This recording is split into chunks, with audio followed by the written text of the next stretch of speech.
my beautiful people? Welcome back to another episode of the See It Through My Eyes channel. I'm your host, Richie, here with Jesus. Hi. And today we're going to be reacting to a video from the channel, The Healthy Gamer GG. Check out his channel. We're going to try to do the majority of the video. But with that being said, if you haven't already, make sure to subscribe, like, share, add in the comment section, and let's get right into it. What we discover is that just because you don't feel an emotion does not mean that the emotion is not active in your brain. This is super scary, okay? Emotions are sources of information, and emotions are sources of motivation. The problem with emotions is that they're not analytical. They're not intelligent. They don't use the reasoning parts of our brain. They just come up with certain ideas, and that's what we're going to do. This is fundamentally why we have evolved emotions. So the basic problem that most men have is that since we are numbing ourselves from our emotions are programming us in ways that are maladaptive. The first step to processing an emotion is when you feel an emotion, ask yourself one question, which is, what is this emotion trying to tell me? What I really want to do is talk to y'all today about emotional processing. First thing is, emotional processing is not like specific to men, right? So we all have brains. Processing emotions is important for everybody. But when we sort of talk about like how men are raised and how men are socialized, we sort of have this idea that men, like, they don't know how to express their emotions. They bottle up their emotions. They avoid emotions, things like that. If we look at one of the reasons why men are probably more prone to addictions is because we use substances and behaviors to manage our emotions. And then the other thing is, like, all throughout my psychiatric training, I never had a class in like what is processing an emotion. Like, literally, if I feel an emotion, what is the difference between it being processed and it not being processed? And if it's important to process it, how do you do that? And there's a really common belief about processing emotions, which is that talking about your emotions is processing them. But that's not technically true. And I've noticed that especially for men, simply talking about your emotions, and I've had plenty of patients who will come in and be like, or not even come in, but they'll ask me, right? So when I have friends who are like, oh, I'm struggling with this thing, I'm going through a divorce, and I'll be like, you should go see a therapist. And they're like, I don't understand how talking about my problems will actually help me. And my favorite example of this is when I sort of learned this, is when I was a third-year resident. I had a patient, and I was learning how to do psychotherapy, okay? So I'd maybe done, I want to say, about 200 hours of psychotherapy at that point, which is not very much. So I'd had 5 patients, and I'd worked with them for about a year. And this guy would come in, and he was depressed. So he would come in every week, and he would talk about why he was depressed. He'd be like, oh, this thing happened at work, and like, I got written up because I snapped at my coworkers. My coworkers say I'm like hard to be around, and that's why I'm depressed. And I'd be like, oh man, that must be hard for you. How does that make you feel? Like, I would say those two fucking things over and over and over again. How does that make you feel? And that must be hard for you. And then next week he comes in and he's like, oh, I went on this date and this girl didn't seem too interested in me. He was in his 40s, by the way. And so that's why I'm depressed. And I'd be like, oh my God, that must be hard for you. How does that make you feel? So we did this for about 6 to 8 months. And then one day the guy comes in and I'm like, is this helping you? And he's like, what do you mean, is it helping me? Isn't this what we're supposed to do? Isn't therapy me coming in and talking to you about why I'm depressed? Like, isn't that what I'm supposed to do? And I was like, I think so. And I'm doing what I'm supposed to do. I sit here and I listen compassionately to you. And then I ask you how you feel. But I was like, is it helping? And he's like, I don't know. I was like, okay, look, you showed up here 6 months ago. Are you any better than you were 6 months ago? And he's like, well, not really. And I was like, so what the hell are we doing? And so it turns out that what we weren't really doing is processing emotions. Now, let's understand what that means, okay? So if you're a dude, chances are, and a lot of women fall into this category as well, your experience of emotion is as follows. So you're going through life and you have an emotion, and then like you feel something, right? So man feels sad, and then sadness there for a little bit, and then man do something, make sadness go away, and then it's done. And then tomorrow rolls around. Hopefully I don't feel sad. But if I do feel sad, maybe man do something like drink alcohol, man play video game, man go to gym, man just have emotions. And then our goal in life is to get rid of the emotion, right? When we feel bad, what are we supposed to do with it? We're supposed to make it go away, especially if it's a bad emotion. Even good emotions are things that we try to make go away, because if I feel like really, really in love, or if I feel an outpouring of love for my best friend who's also a dude, that is an emotion that I will run away from. If I feel like I'm falling in love, that can be scary and I'm running away from it. I want to touch real quick on that last part, because I want to get to the other part oh yeah, a little bit later on. But the last part where we left off of, um, I think it's very important because it's like he says. I think it's an overall social problem for both men and women where we try to not think about what we're feeling at the moment to avoid, like, having to deal with those problems. And it's understandable as sometimes, like if you're out in the open and you're having like an anxiety attack, okay, well, I feel if you're feeling like anxious, like I think both you and me, we could kind of relate to that. There's times where we go out and uh, we have those moments where we get anxious, being somewhere. So obviously in Yeah. that moment, you're not going to stop and like, hey, I feel anxious. So, you're not You have gonna. to push through it Yeah, in those moments, which it might be hard for some people to hear, honestly. It's like I don't want to push through it sometimes. but I think there are moments where those feelings are more severe, and it's valid to pay attention to them. Not just Yeah. um like what he was saying too. Like especially for us men, when it comes to like even like quote unquote good feelings, such as like having strong emotions. A lot of the time we feel, if it's in a relationship with a woman, we don't want to express certain emotions because we think that, the woman is going to think less of us. And, with I think depending on the person, like if it's like a negative emotion, a lot of the time we also run away from it from as men because we're like, oh, well, we don't want them thinking that we're toxic or this. And obviously, there's a difference between just like showing emotion from just acting off of a emotion, right? um so I think it is important to realize that we can escape all the time from our emotions, or at least it's not a good idea to try to escape or try to like hide those emotions, because a lot of the time, we're doing more damage. And as we're going to learn a little bit later on as he talks, it doesn't really it doesn't do exactly what we think it's doing. So you got anything before we continue? If I had to sit here and like think about all the times that I thought about hiding something, right? Like emotion wise, I think it would drain me, honestly. Um, I don't know if you guys have like your own space or something like that where you guys feel safe to release your emotions and stuff like that. I tend to have one. Hmm. It's nice. Um, for those of you that do, let me know in the comments as to what you guys do when it comes to letting out your emotions, or where you guys go to let out your emotions.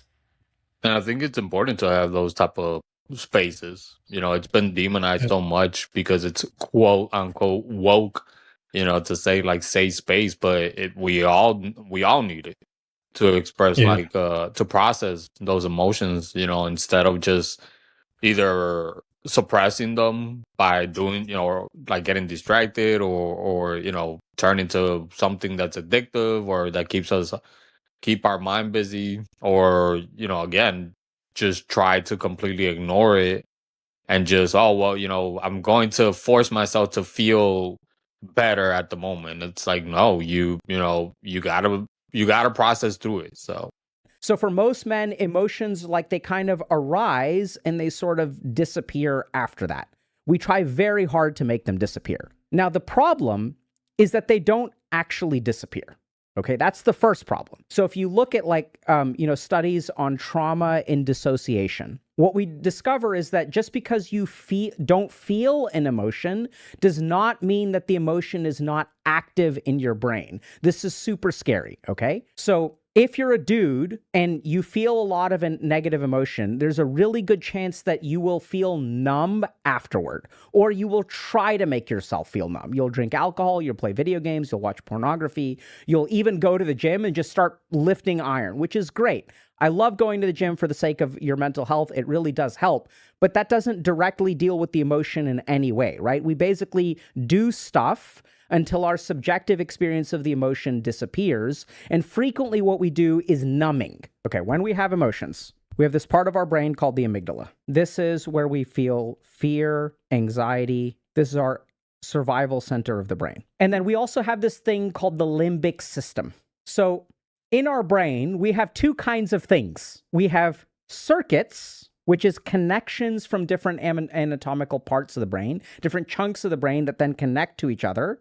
So the amygdala will connect to a couple of other regions, and that forms the limbic system. The limbic system is our emotional circuit, okay? So this is where we experience emotions. Now, here's why emotional processing is important. The amygdala and the limbic system are very, very close to this part of our brain called the hippocampus. The hippocampus is where we have learning and memory, okay? So here's the problem. When we have an emotion, it's very tightly connected to our learning and memory. So if you look at the most powerful things that you learn from, emotions are at the top of the list. So I'll give you all a simple example. I don't know if you guys have ever been in a situation where you rage, you uninstall a video game and you're like, I'm never playing this video game again. I'm so angry. This video game is a waste of time. I'm uninstalling, right? So you're engaging in a behavior. You've learned that this video game really messes you up, so you're never going to do it again. Or you do something like you go to the gym, you have an embarrassing experience at the gym, you have a negative experience in your therapy intake, something hurts, and you vow to yourself, I'm never going to do it again. So our behavior is heavily shaped.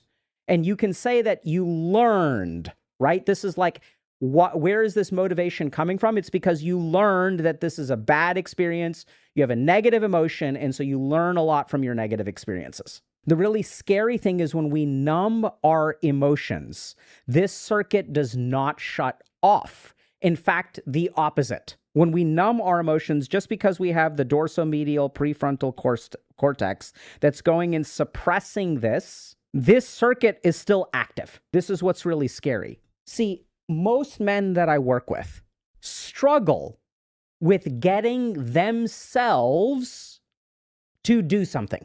So if you look at like what most men struggle with, like they live lives of avoidance. Oh, I don't want to do this because I have to try to get myself to do this. I have to get myself to ask this person out because I'm afraid of rejection. I have to get myself to go to the gym because I don't feel like going to the gym. So this is why dudes are obsessed, right? So if you look at the podcast bro circuit, which I love, right? I don't think it's a bad thing. I think it's a good thing. Men are trying to help other dudes, okay? It's all about building habits and building willpower. And like, how do you, if I build habits, then it's easy, right? If I build willpower, then I can overcome my underlying tendencies.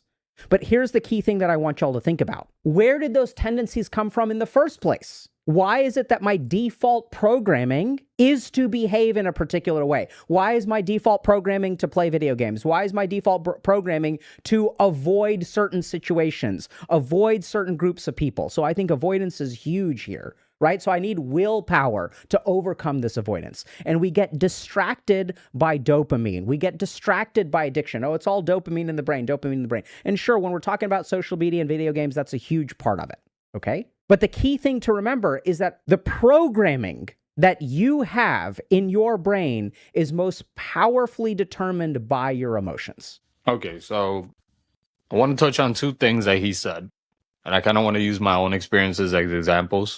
So in my past relationships and not just romantic, but also even friendships, I was used to doing that, like especially growing up because I was shamed for expressing any type of emotions, and I think a lot of men can relate to that. So I started like numbing myself, and the issue happened where, like, after a while, when I would get into relationships, it would become automatic. Like, I wouldn't have to like think about it. It would just, I would just go numb. And the problem with that is that, it would make it harder for me to have healthy emotions in moments where, like a genuine connection, showing accepting like love and care from others. So building that genuine connection, that has always been an issue for me, but it was always because I would numb myself. And it was all I would always have it, like what he was saying, like in the what was it, in the HIPAA, what he said it was called? Hippocampus. Hippocampus. Um where, like, that's where you learn and you store memory. And for me, it was the memory of being told men don't have feelings, the men don't show weakness, men don't do, all this bullshit that we're present since we're little, and a lot of the time with men, we're criticized if we don't show emotions, and we criticize when we do show emotions. Like, they want us to have this perfect balance, and a lot of the time we don't know how to do so. And even then, to the quote unquote nice guys, or somebody like a guy who's kind, who's just level, and a lot of the time they come across people who will still criticize them, like, oh well, they're boring, they're this, they're that. um with the other thing too of avoidance, again, we talked about it a little bit earlier, with avoidance, trying to escape and get away from like your emotions. But once again, if you're trying to have relationships, if you're trying to have connections with people, you have to be able to be present.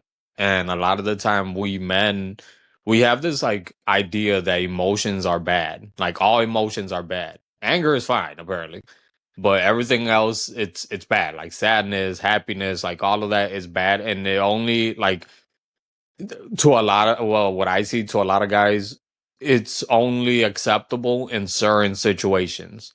Like, if someone dies, that's when you can cry. If your dog is sick, that's when you can be sad. If you can be happy if you're off your ass drunk, or you're having fun with your friends, or you're busting a nut. Like, those are the only acceptable times where you can Bust, show busting a diet? What? Oh, where you can oh show my god. those type of emotions. And it's acceptable not only in our minds, but because I gotta call it's also in our society. There's a lot of Yeah. women who will claim that they want a specific type of man, but then the minute that those men show those type of emotions again, we get ridiculed for it. And I'm not saying that all women are like that, but I think, especially like what's going on right now with both these stupid gender debates that don't lead anywhere but division. There's many women who think that just by judging and shaming and telling men that they ain't shit, and that just attacking men, that's how we're going to change. And that's not helping the others who think, let's continue on doing what we used to do. And it's like, yeah, that's what kind of led us to this issue. And it happens to both genders, but since we're just talking about men today, that's what I want to focus on. For us, I guess, the last thing that I want to say is, you gotta take care of yourself, man. Like, you gotta regulate those emotions, because you're the one that has to deal with them and sit with them at the end of the day. Nobody else is going to be right there helping you regulate or deal with your emotions. So don't let anybody else come and tell you, what emotions you're supposed to feel, because at the end of the day, that's you, man. That's all you. So, this is what you guys gotta say.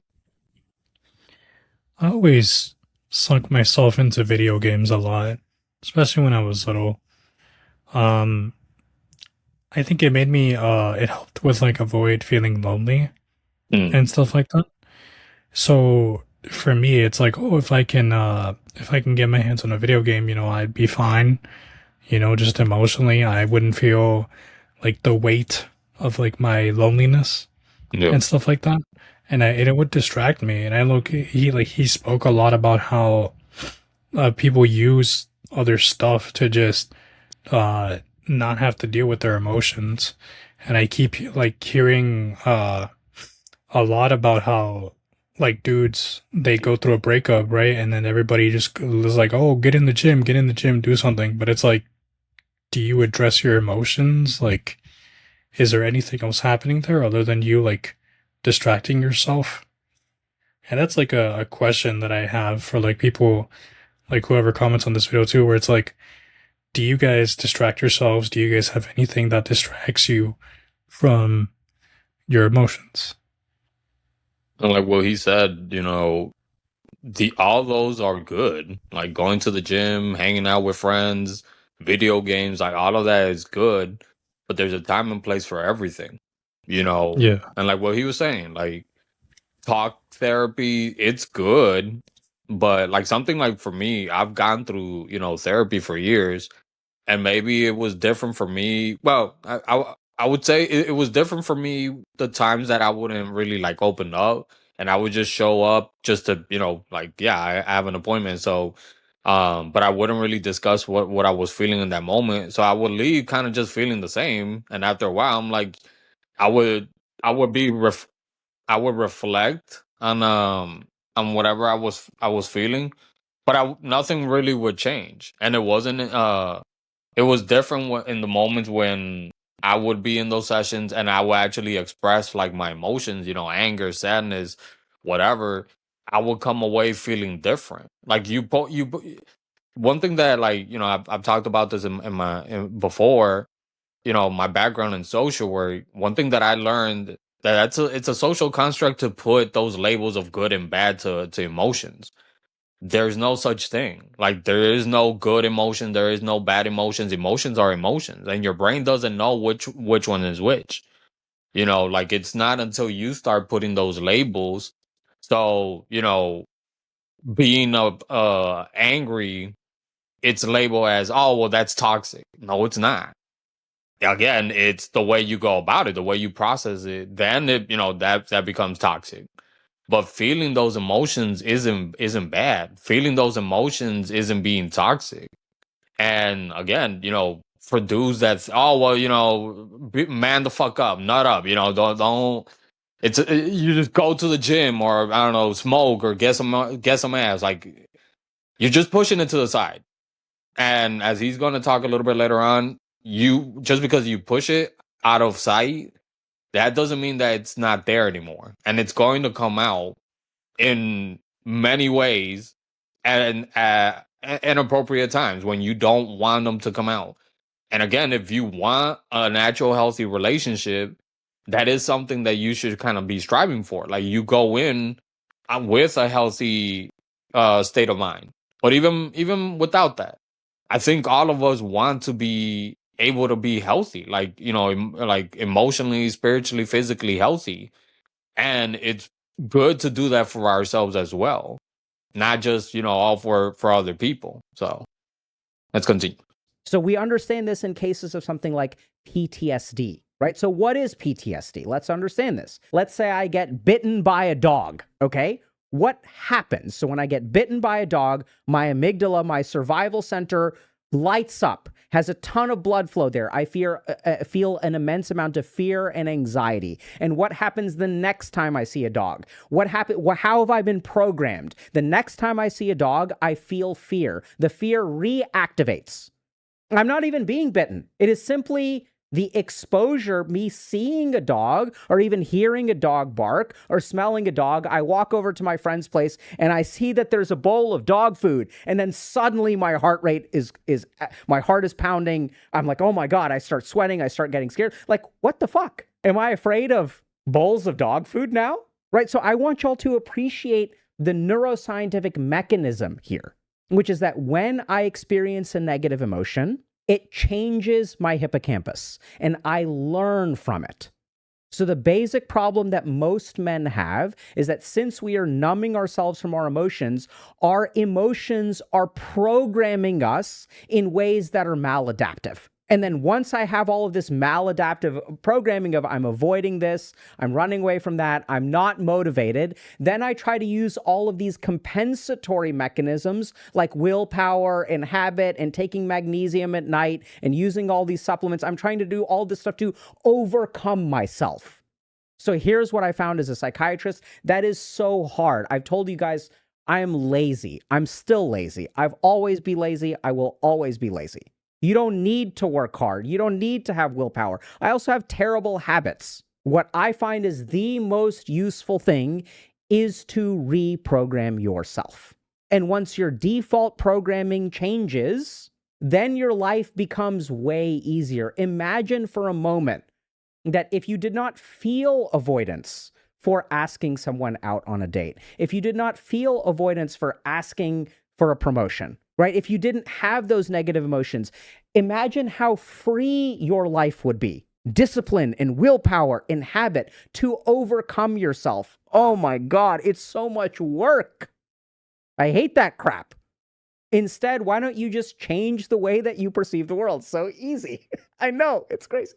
It's not so easy, but I'm going to show y'all how. Does that make sense? Okay. So this is the key thing. So when we experience a lot of negative emotion, it communicates with our hippocampus and it creates learnings. We come up with certain conclusions. And this is where if you look at people who are kind of red pilled or black pilled or incels or whatever, I'm just using those examples because they're philosophies and ideologies that hopefully here on the internet we're familiar with. I'm not saying they're right or wrong or whatever. I'm just saying like these people think in a particular way. And usually what I see, the number one thing that I see in people, in dudes who are red-pilled, is actually a history of a traumatic experience with women.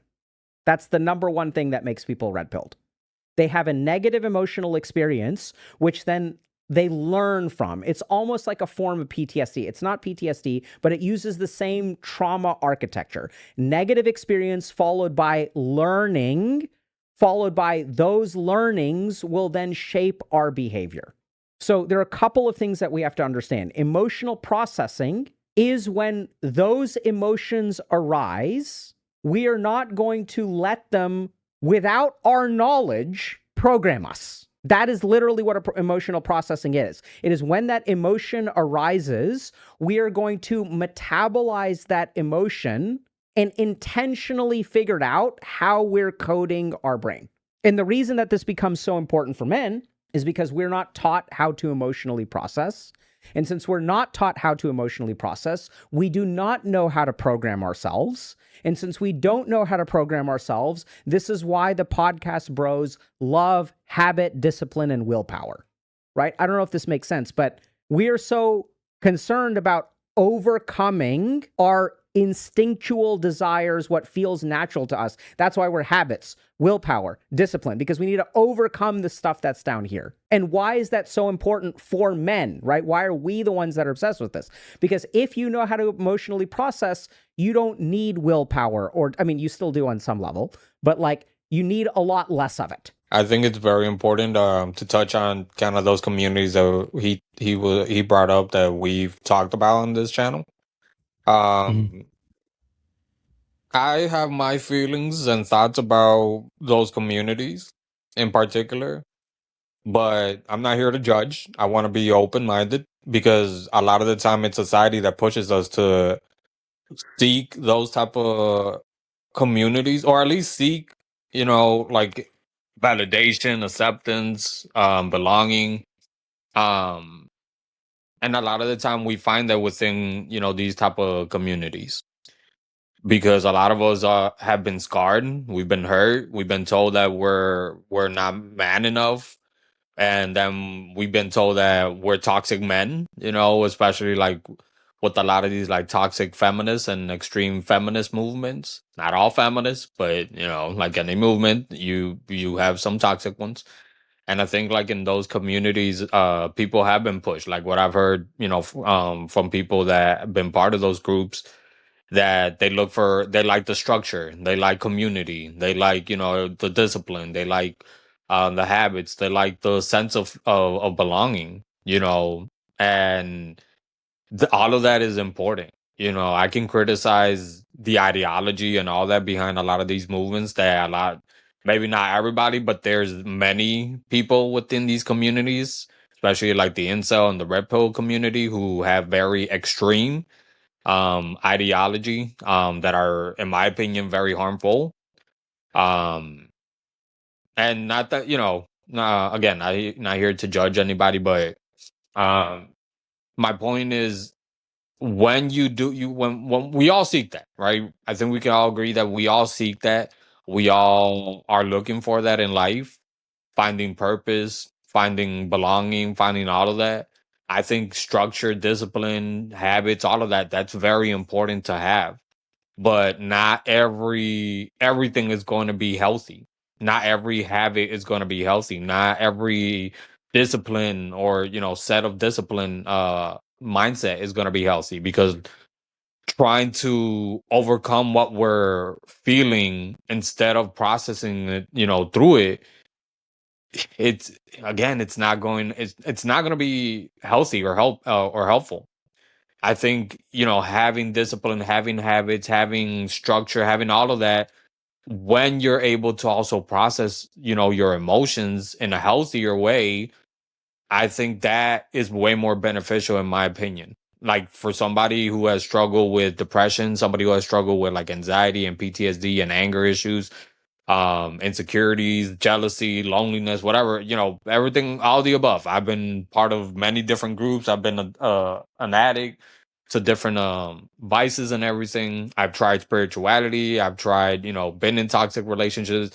There's many things that I've turned to, but in internally, because that's sometimes the harder thing to do, is to look within and have to do that shadow work, have to do that inner child healing. Even when I was working in the field of social work, for me, I was able to do it on a surface level, but it was always easy for me to like apply all the things that I was learning, all those tools, to apply it working with other people rather than working within. And then, I was never, I got my associate's degree, but I'm never gonna say I was a fucking expert or I got to any high level of social work. But with the little bit of experience that I had, I thought in my early 20s I know shit, and how a lot of dudes, like younger dudes online, think that they have it all figured out, you know, and yeah, just, again, I think all of that is, it's healthy, but it's the way, like any tools, right? Like, how are you using those tools effectively? Because if you're just using it all to distract yourself and to push everything down or push everything back, whatever your trauma is, whatever you're feeling, whatever you're looking for, and you're just told, oh, don't be a pussy, don't be a little bitch, don't be gay, whatever. Like, all that bullshit, from all these sides that you hear from, whether it's the toxic feminists or these, communities also, or you start seeking fixing externally, whether that's like blaming everybody else, or you try to like find that replacement or that comfort, whatever you're looking for, externally. Again, going to like the addictions, going to video games, going to toxic relationships, porn, just whatever you're into, but it's destructive. If after you use any of that, you still feel like shit, if anything, you feel worse, but you're being told by somebody else that that's helping you, and that you just gotta have willpower and just, toughen it out, like nut it out and shit. That's kind of a perfect sign. That's your body telling you, your brain telling you, no, this is not what I'm looking for. This is not what I need. I have a bit of a story. Go ahead. So I almost fell into the whole red pill ideology, but like very early on, like 2016, 18. I had dealt with a stalker for a while, so it was kind of a weird experience. And at that time I felt that no one like really cared about my what I was going through. And so I ended up shutting myself out and ended up like kind of falling into this like weird red pill space. It started off with like this one YouTube creator called Tim Pool. He did like a lot of like news stuff. What helped me get out of that space was the fact that I made a lot more women who were friends, and I made a lot more friends who were women, and it was really nice to understand and to get to know that unfortunately you have one bad experience with someone that lasts for a long time and it kind of just clouds your judgment of like a lot of things. And for me, I'm really glad that it didn't stop me from making more friends and getting to know more women who were a lot nicer. And thankfully I sit here with a new perspective on things and not so bent out of shape about the world. And I think it's normal, dude. Like, it's human nature when you go through or you just have like these negative experiences, especially like growing up.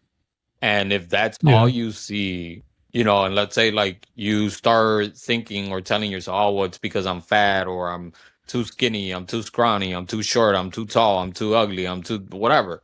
If you start internalizing it that it's your fault, you know, and you don't deal with that anger, you don't deal with that pain, and here comes somebody that tells you, yeah, you know, everything that you're feeling, everything that you're telling yourself, that self-talk, you're right, you know, but you you're the problem. Like, you being a pussy, that's being that's the problem. You being, too sensitive, that's the problem. Being out of shape, that's the problem. And you got to do this and this and this. And a lot of the time, a lot of these motherfuckers, what they're doing is they're trying to sell you a lifestyle, not a healthy lifestyle, but a lifestyle that's going to be beneficial and profitable for them. And a lot of guys who fall for this, it's because we don't have structure. We don't have, healthy coping mechanisms. We're shamed one from every side. We're shamed no matter what we do. A lot of us deal with that isolation. We deal with that loneliness. Again, if you have we've all had those negative experiences in relationships or rejections, whatever it is. We've had those type of, some of us a little bit more than others, right? And we have those type of relationships, and it's healthy to feel the way that you feel.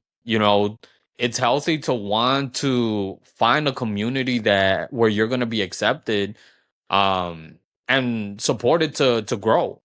you know I think when you come across people that share those same experiences, now I do want to preference with, I think we have to be cautious because that whole trauma bonding is dangerous, right? But when you come across somebody that understands you and has compassion and supports you, like, hey, I've been through it too. Like, we're gonna get through it together. That's important. I think, the three of us, you, me, and Ian, that's something that we've been able to establish with our friendships, where we've had those moments, we've had our struggles, we've had our moments. I Me and my toxic past, you guys never judge me. You help. It's not that you guys validate it or you condone it, but you help me get out of that. So, like what he was saying with the whole podcast bro stuff, I think that's also very important to have that support system, men helping men uplifting other men. And that's why too, I don't want to just attack like I've done in the past, like the red pill, black pill communities and the incel communities, because that's wasting time. Be shaming and blaming and attacking people, that's never going to do anything. I'm not here to condone either, and like sugarcoat any of the actions or the ideologies that some of these communities have. But I hope, to those who actually listen to us and are willing to keep an open mind, whether you've been or you are in those communities or you're not, but if you struggle and this, you can relate to what we're saying and what this topic and this video is about, I hope this community too, we can kind of build that community where we support each other. I mean, it's, genderless, like, man, woman, whatever, whatever you identify with. Like, we're all searching for the same thing. Maybe it looks a little bit different person to person, but we're all searching for the same thing, man. We're searching for belonging, for purpose. We're searching for connection, right? And we have to be cautious with who we try to do that with, whether it's a relationship, whether that's a friendship, that's a community, whatever it is, because we are sponges. We are, being social. We absorb other people's energies. We absorb other people's ideologies, behaviors, all of that, and we start repeating it. And if you're already coming in with a lot of issues that you're struggling with, you don't need to pile that up by putting other people's issues on top of you. And take it from somebody that has been in toxic friendships and relationships. I got into them. I bring in my own toxicity, and then I absorb somebody else's toxicity, creating a whole fucking, cesspool of toxicity. We don't need that. That's not going to help us. That's not going to help get us out from the depression or the mindset that we're lost in. So we need to find those communities. And when we do, we have to be careful. Yes. And if we are able to find it, we got to grow. And lastly, if you're able to learn from those communities, even, from bad experiences, if you're able to learn, my advice, give that out. Get that advice to other people. Help other people out. If you know how it feels to be rejected, if you know how it feels to feel lonely, if you know how it feels to fall to these traps where you're, to whatever these communities or whatever ideology you might fall under, and you know how that feels. If you see another dude, and they're struggling, be like, hey, man, give them a compliment. I'm not saying go smack them in the ass. I don't know, unless you're into that. But I'm not saying go smack them in the ass and be like, hey, no, just give them a compliment, man. That's all we My guys are goodness. looking for. Like, hey, dude, have a good day. Or I don't know, just anything. We're looking for connection. You get me? And a lot of guys who are isolated and who are like feeling lonely, that's all that they're looking for a lot of the time. A lot of the time, guys who fall to these type of ideologies, or worse, who are isolated, that's where we're losing people, man. I'm tired of hearing, the rates of suicide and shootings and all this shit rising, man. It hurts me. I've lost people close to me because they felt alone. And again, it's not your fault if you do. If you repeat cycles, you have responsibility, but at the end of the day, that's not your fault either. We come into this world, and a lot of us, we get dealt a shitty lifestyle, man. We get treated like shit. We grow up in toxic homes, domestic violence, isolation, bullying, whatever, man. We struggle with mental health. We were rejected. We deal with toxic relationships. Then just so many different things, so many different negative influences that affects us. So that's the last thing I want to say before we move on. If you see somebody, if you know somebody that's going through it, even if you're not a man, if you're a woman, you know, that's all we as humans, that's all we're fucking looking for. Connection, belonging, purpose. We can't fix others' lives. We can hardly fix our own. And these scams, because that's all these lifestyle, bullshit.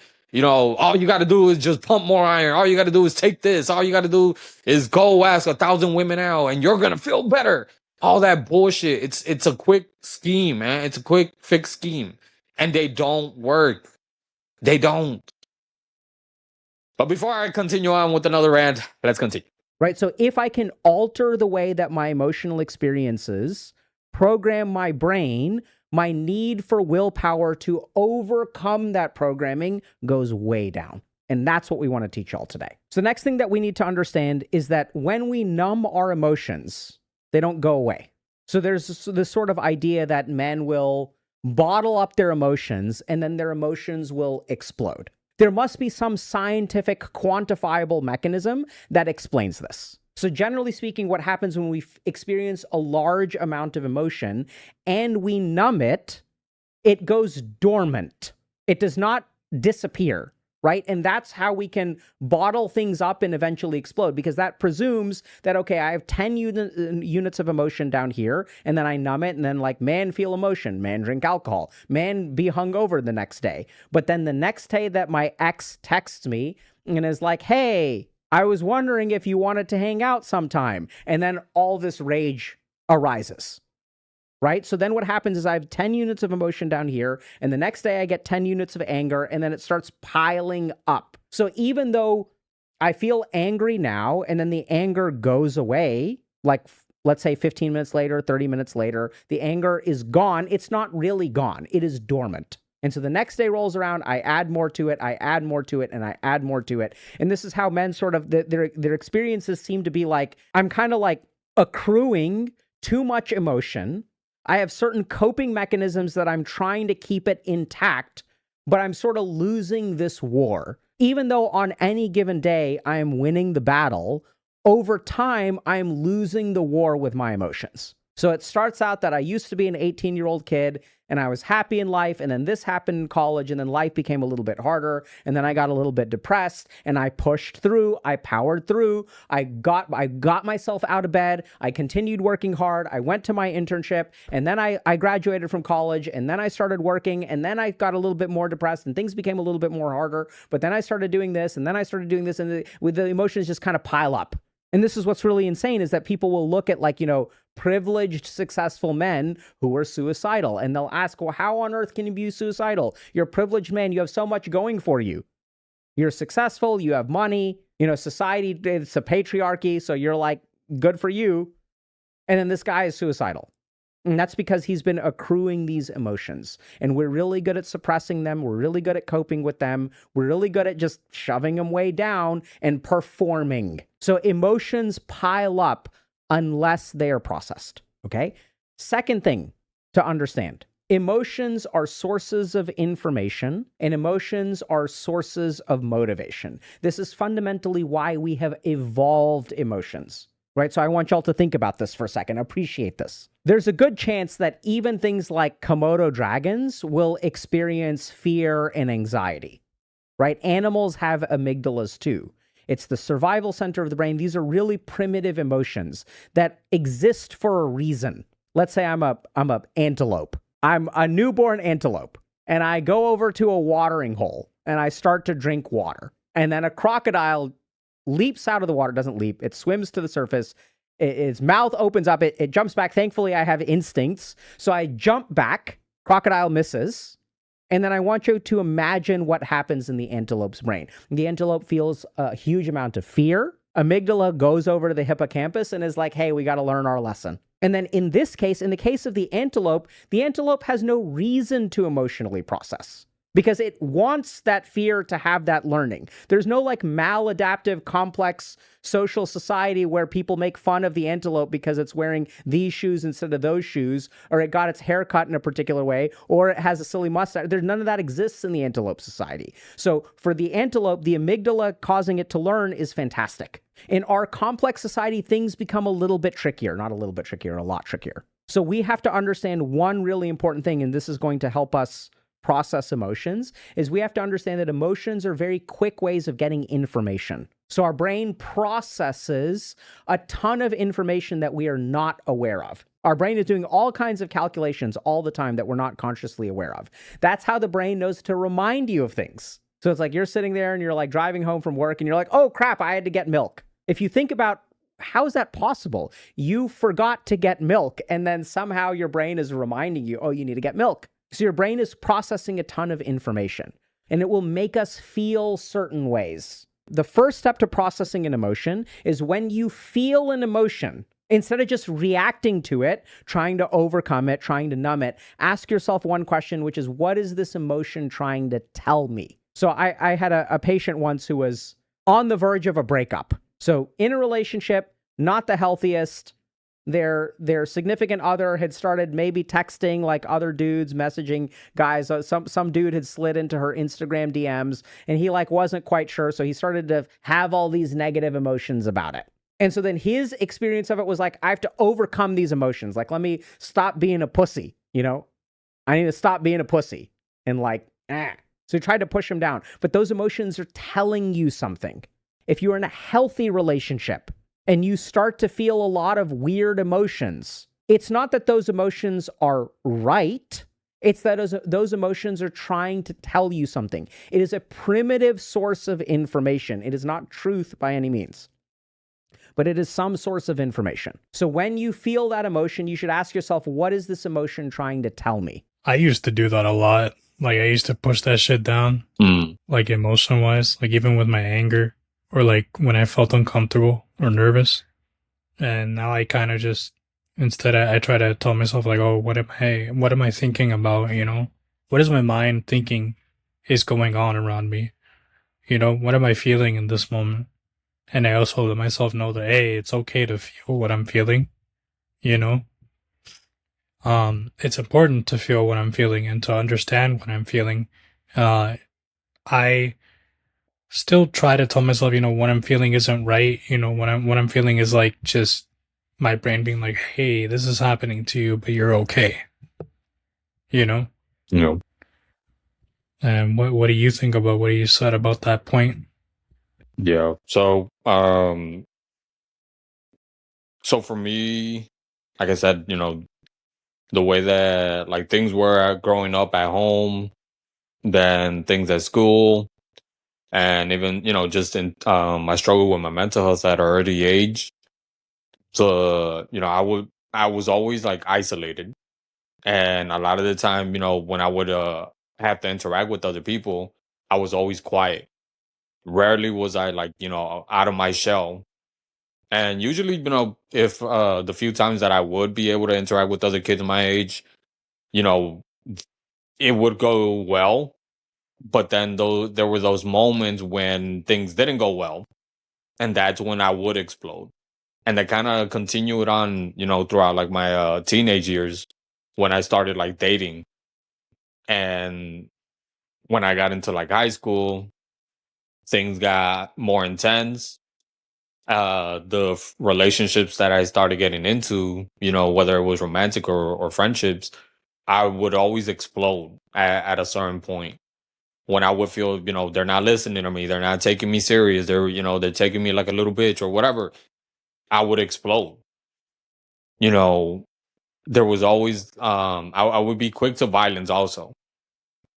And clearly though, you know, I was in a healthy mindset, and a relationship with me was not the healthiest to be in those moments. And one thing that with therapy these last few years, and also just, you know, that I'm 32 now, so I'm wiser and older and more mature. I've also, similar to what you were saying, and you know, the what Dr. K was saying also, that um understanding what you're feeling is has helped me a lot. Being able to kind of just stop myself before just immediately rushing into you know, like the minute that I feel something, just rushing into like immediately internalizing, and oh, see, this is and just that negative self-talk. Asking myself, what am I feeling, what am I telling myself, what exactly do I want, you know, and try to like work from that. It's helped me. The first few times it was hard because, you know, when you're impulsive, when you're, you know, you programmed your mind your entire life to just be ready to react and respond, it's hard to slow down. It's hard to not overthink things. It's hard to, you know, slow down like your mind. It's hard to slow down, especially in those moments, because you're in the fight or flight. It's fight. You know, in that moment, you feel like you gotta fight. So it's hard to like slow the all that while you're feeling, while you're thinking, and you know, your thoughts are triggering your emotions, and then your emotions are triggering your thoughts, you know, and it's hard to slow down. So for me, even though it was hard at the beginning, it's gotten a little bit easier now. But whenever I feel a certain type of emotion, without shaming myself, without trying to suppress it, without trying to like willpower it through, you know, whatever the fuck, I just ask myself again, you know, it's not good or bad. Just whatever emotion I am feeling in that moment, it's me and my emotions. Nobody else is around. So I get to be as honest as I can. You know, so what am I feeling? Okay, what am I thinking about that? Okay. How am I feeling about what I'm thinking? Okay. What exactly do I want underneath all that? And how can I provide that in a healthy way for myself without having to go to, a relationship, without having to depend on other people, without having to, pick up, whatever drug or distract myself in that moment or go and punch somebody in the face. Like slowing down and understanding your thoughts and your emotions, it's so crucial to healing a lot of the shit that again we carry with us, you know. So yeah,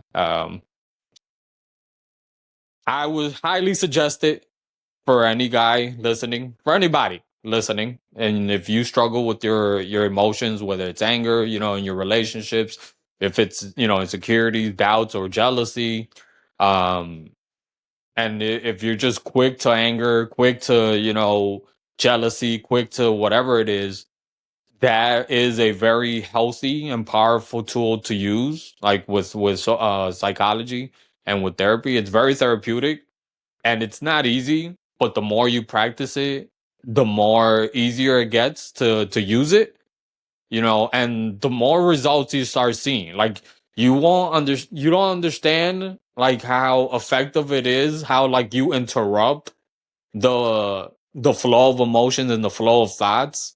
Like the more you start doing that, you start seeing how it affects it. And it's kind of like that rush of emotions starts becoming less, and your emotions stop being you stop being so impulsive, and your emotions stop driving you so much.